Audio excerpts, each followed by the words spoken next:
2014 നരേന്ദ്രമോദി സർക്കാർ അധികാരത്തിൽ വന്നതിന് ശേഷമാണ് ശത്രുരാജ്യങ്ങളിൽ ഒരു തിരിച്ചടി ഉണ്ടായത്.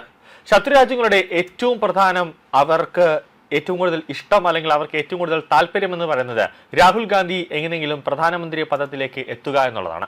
അങ്ങനെ രാഹുൽ ഗാന്ധി പ്രധാനമന്ത്രിയാകുമ്പോൾ ശത്രുരാജ്യങ്ങൾക്ക് അവർക്ക് ഇഷ്ടമുള്ളത് നമ്മുടെ ഭാരതത്തിനെ ദ്രോഹിക്കാനോ അല്ലെങ്കിൽ ഭാരതത്തിൽ എന്ത് തോന്നിവാസോ കാണിക്കാനുള്ള ഒരു സ്വാതന്ത്ര്യം കിട്ടും. പക്ഷെ നരേന്ദ്രമോദി പ്രധാനമന്ത്രിയായിരിക്കുമ്പോൾ അങ്ങനെ ഒരു തരത്തിലുമുള്ള ഒരു നീക്കവും അവർക്ക് നടക്കില്ല എന്നുള്ളത് ശത്രുരാജ്യങ്ങൾക്ക് നല്ലപോലെ അറിയാം.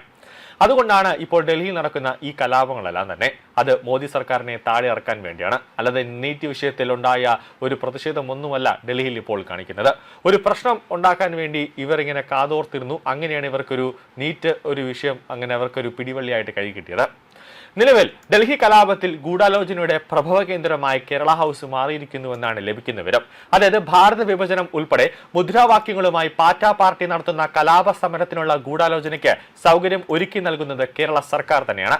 ആക്രമണ സമരത്തിനുള്ള ഗൂഢാലോചന അതിൽ യോഗം ചേർന്നത് കേരള സർക്കാരിന്റെ ഡൽഹിയിലെ ഔദ്യോഗിക വസതിയായ കേരള ഹൗസിലാണ്. കലാപ കേസിൽ ആക്രമികൾക്ക് സൗകര്യം നൽകിയത് ഇടത് എംപിമാരുടെ നിർദ്ദേശം അനുസരിച്ചാണ് എന്നാണ് ഇപ്പോൾ പുറത്തുവരുന്ന വിവരങ്ങൾ സൂചിപ്പിക്കുന്നത്.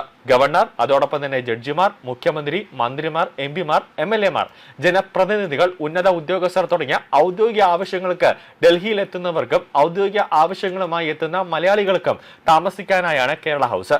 മന്ത്രിമാരുടെയോ ഉദ്യോഗസ്ഥരുടെയോ യോഗങ്ങൾ, വാർത്താ സമ്മേളനങ്ങൾ, ഡൽഹിയിലെ മലയാളി സംഘടനകളുടെ വാർത്താ സമ്മേളനങ്ങൾ തുടങ്ങിയവയ്ക്കാണ് ഹാള് ലഭ്യമാകുന്നത്. എന്നാൽ 118 പോലീസുകാരെ ആക്രമിച്ചതിനും 20ഓളം പോലീസ് വാഹനങ്ങൾ തല്ലി തകർത്തതിനും അതോടൊപ്പം തന്നെ റാപ്പിഡ് ആക്ഷൻ ഫോഴ്സിനെ ആക്രമിച്ചതുമടക്കം കലാപത്തിന് 10 FIR-കളുള്ള പാറ്റാ സമരക്കാർക്ക് യോഗം കൂടാൻ കോൺഫറൻസ് ഹാൾ വിട്ടു നൽകുകയായിരുന്നു. പാർലമെന്റ് മാർച്ചിൽ ആക്രമണം നടത്താനുള്ള പദ്ധതി തയ്യാറാക്കിയ യോഗവും കേരള ഹൗസിലായിരുന്നുവെന്നാണ് സൂചന. ഇന്നലെ ഉച്ചയ്ക്ക് കോക്രോച്ച് പാർട്ടി വക്താക്കളായ സൗരവ് ദാസ്, അശുതോഷ് എന്നിവരുടെ നേതൃത്വത്തിലായിരുന്നു യോഗം നടന്നത്. പാറ്റാ സമരത്തിന് പിന്തുണ നൽകുന്ന SFI അഖിലേന്ത്യാ നേതാക്കളായ ഐഷി ഘോഷ്, അതോടൊപ്പം സുഭാഷ് ജാഖഡ് തുടങ്ങിയവരും all India students federation, Krantikari യുവ സംഘം തുടങ്ങിയ സംഘടനാ നേതാക്കളും പങ്കെടുത്തിട്ടുണ്ട്. പാർലമെന്റിലേക്ക് നടത്തിയ ആക്രമണ മാതൃകയിൽ രാജ്യത്തുടനീളം സമരം നടത്താനാണ് ഇവരുടെ തീരുമാനം. ഇടത് MP വി ശിവദാസിന്റെ നിർദ്ദേശപ്രകാരമാണ് കലാപ സമരക്കാർക്കുള്ള യോഗത്തിന് കേരള ഹൗസ് നൽകിയതെന്നാണ് സൂചന. SFIക്കും മറ്റ് സംഘടനകൾക്കും ഔദ്യോഗിക ഓഫീസുകളടക്കമുള്ളപ്പോൾ പാറ്റാ സമരക്കാർക്കായി കോൺഫറൻസ് ഹാൾ വിട്ട് നൽകിയത് ദുരൂഹമാണ്.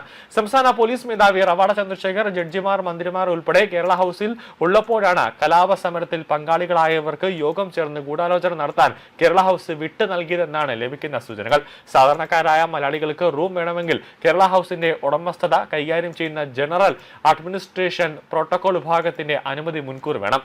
കാര്യകാരണ സഹിതം ഓൺലൈനിൽ വിവരം നൽകിയാൽ മന്ത്രിമാരുടെ ശുപാർശയുണ്ടെങ്കിൽ പോലും റൂം കോൺഫറൻസ് ഹാളോ ലഭിക്കില്ല. കോൺഗ്രസ് പാർട്ടി യോഗത്തിൽ മലയാളികൾ ആരും ഉണ്ടായിരുന്നില്ല. അങ്ങനെയുള്ളപ്പോൾ കലാപത്തിന് അന്വേഷണം നേരിടുന്നവർക്ക് യോഗം ചേരാൻ സംസ്ഥാന സർക്കാരിന്റെ ഔദ്യോഗിക വസതി വിട്ടു നൽകിയത് ഗുരുതരമായ വീഴ്ചയാണെന്ന് വിലയിരുത്തപ്പെടുകയാണ്.